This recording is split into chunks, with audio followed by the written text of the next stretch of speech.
Hello ladies and gentlemen, this is Lance from NerfThis.TV. Today we're having a look at this, the DJI Osmo POCKET. I've had it for a few weeks now and fairly impressed, so let's have a look at it. But first,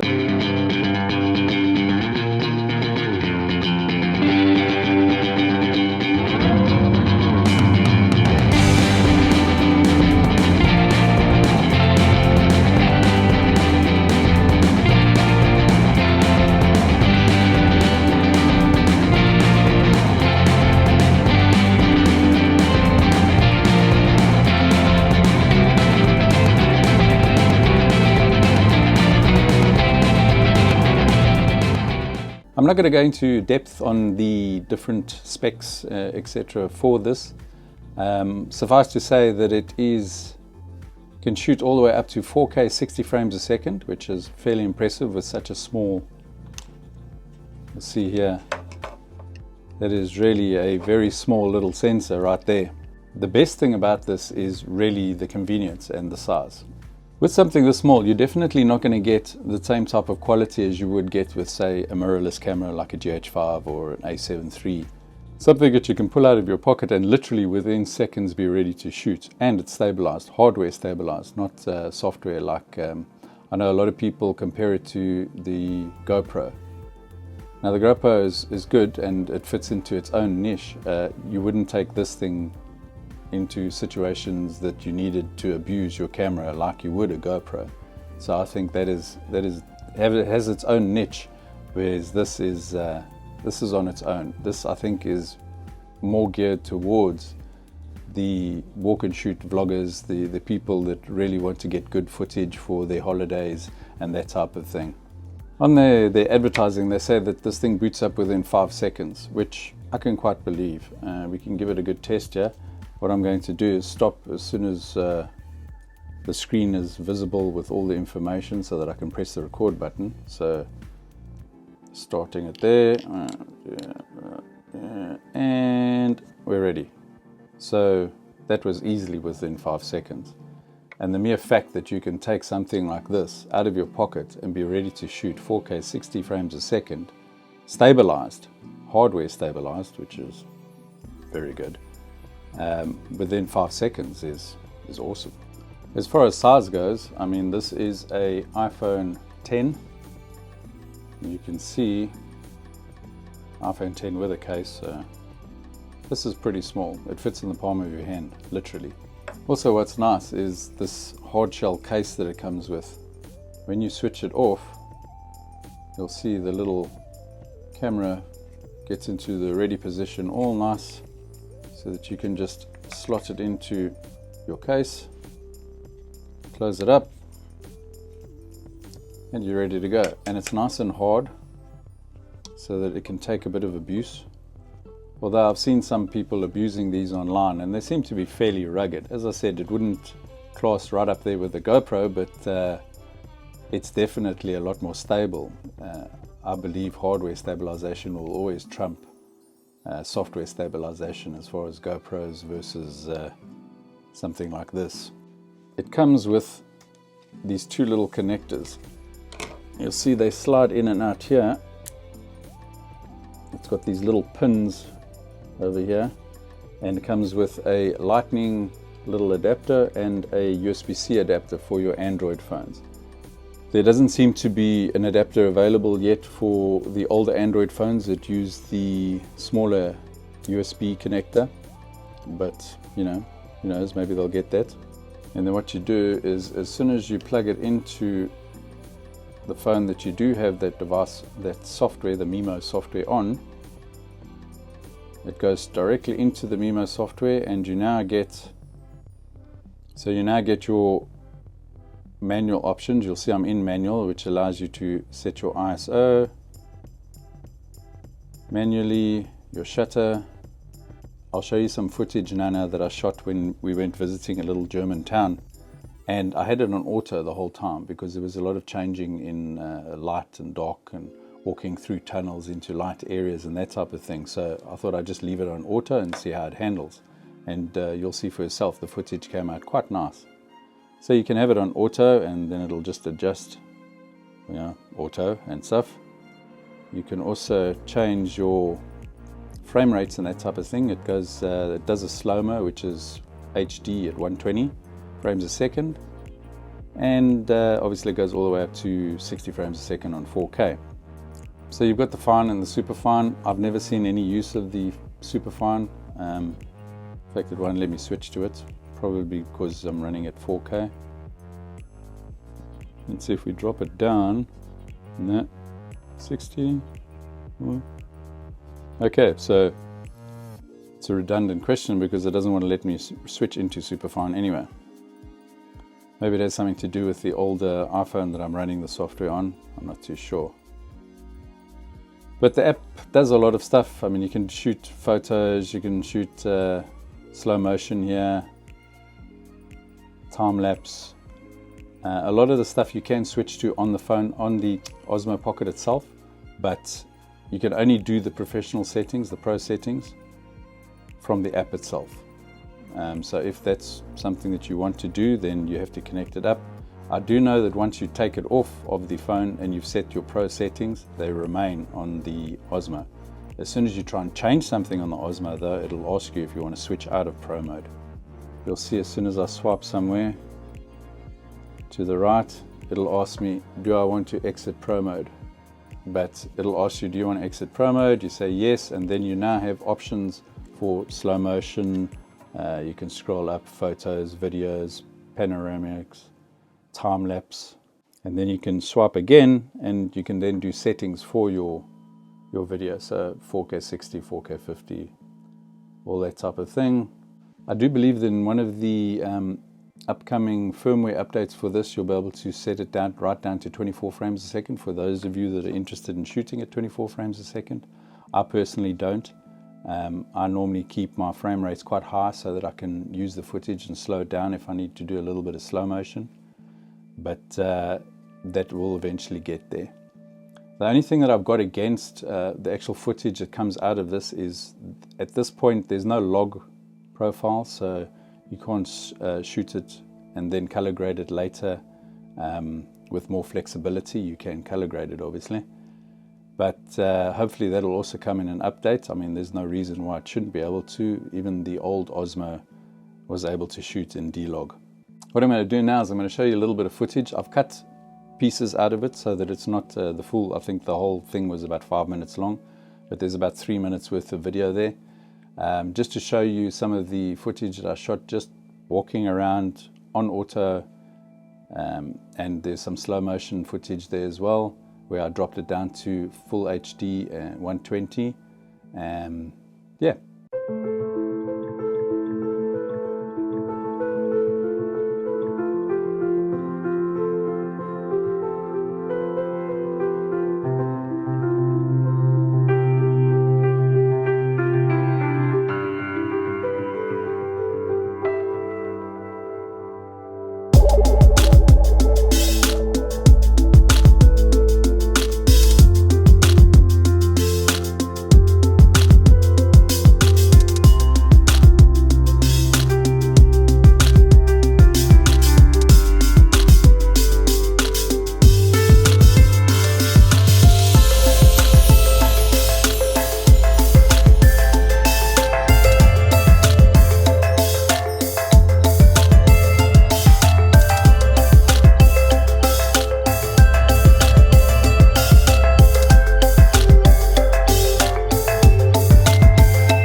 time for a little sip of coffee here.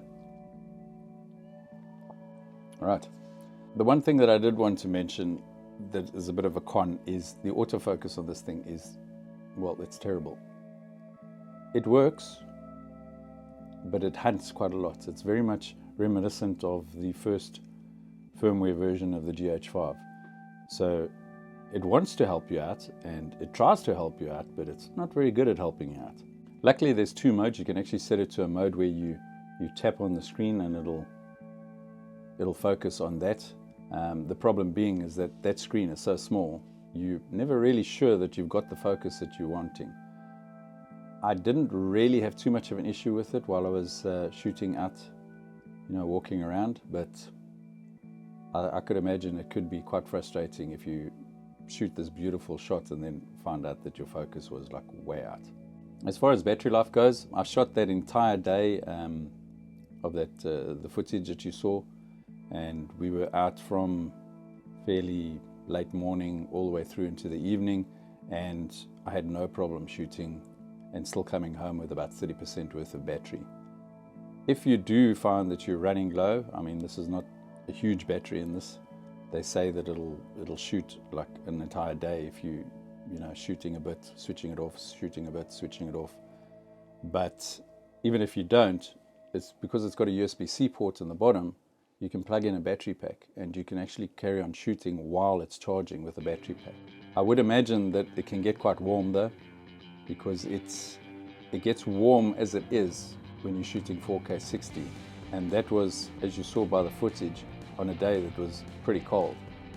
So I would imagine that if you're charging it and you're shooting in, say, maybe a warmer climate at 4K 60, that this could get pretty warm. I also bought a couple of accessories with it, and you'll see where this thing is. You can actually take it out, and the one little accessory is this little joystick which you slide in here. They call it a joystick, but there is no physical joystick on it, which is a bit odd. You've got this wheel which you'll see pan. It's got a nice feel to it. It's very smooth and you can actually get quite a nice steady pan to it. So I've used it a couple of times for that and it works pretty well. If you want to do the tilt, you have to physically switch the button over here at the bottom and then you can do tilt. So it's not a joystick like we know, the joystick where you could do any angle like on a Ronin S or something. Then it's got these two extra buttons. This button over here still is your standard button for recentering, and if you triple tap it'll go into selfie mode. But you can also do that with this button, so you can single click and it'll go into selfie mode and click back and it's out of selfie mode. This button over here, what it does is it flicks through the modes. So the gimbal itself has 3 different modes. The one that's in standard is this follow mode, which basically follows your movement, but it's nice, slow, subtle. And then it's got this tilt lock, which is exactly what it sounds like. It locks the tilt so that you can walk and move backwards and forwards with the tilt not moving. And then it's got the sports mode, which basically moves the gimbal very quickly in your direction. And then if you click it again, then it'll go back into follow mode. So you've got the functionality of those extra buttons, but I mean, apart from that button, there's not a lot usable on that. I thought it would be quite nice if they physically did have a little joystick. That would be quite cool. But anyway, it is what it is. So you have that accessory, and then you have this as well, which is it's a little more, a little more sturdy. And also this module allows you to connect to your phone wirelessly. So you don't need to plug the phone into there. You can now just wirelessly open the same app and it'll automatically see it and connect to it. The only downside with this is obviously tripod mount. There's no thread for you to do that with, so you have to rely on they've got another accessory that basically replaces this and fits around there. It seems a bit redundant, but it would be nice if they just put in like a little,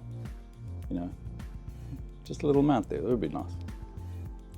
And your USB port then moves to the back here, so you can still do the things that you do. You can plug it in and power it up and while you're shooting and that type of thing.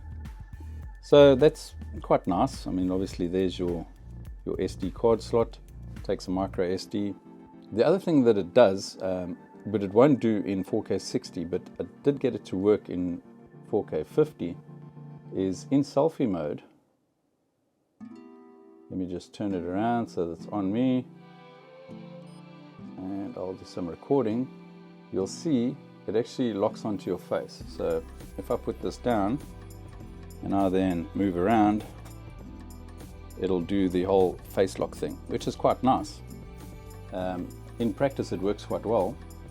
You know, if you're out and about and you're walking and you're vlogging and chatting away, at least you don't have to concentrate too much on keeping this exactly right where you want it, so that you can, you know, do your vlog properly. So the footage that, shameless plug here, the footage that I showed you earlier, I actually did the full editing of that whole little episode or video on LumaFusion on the iPad.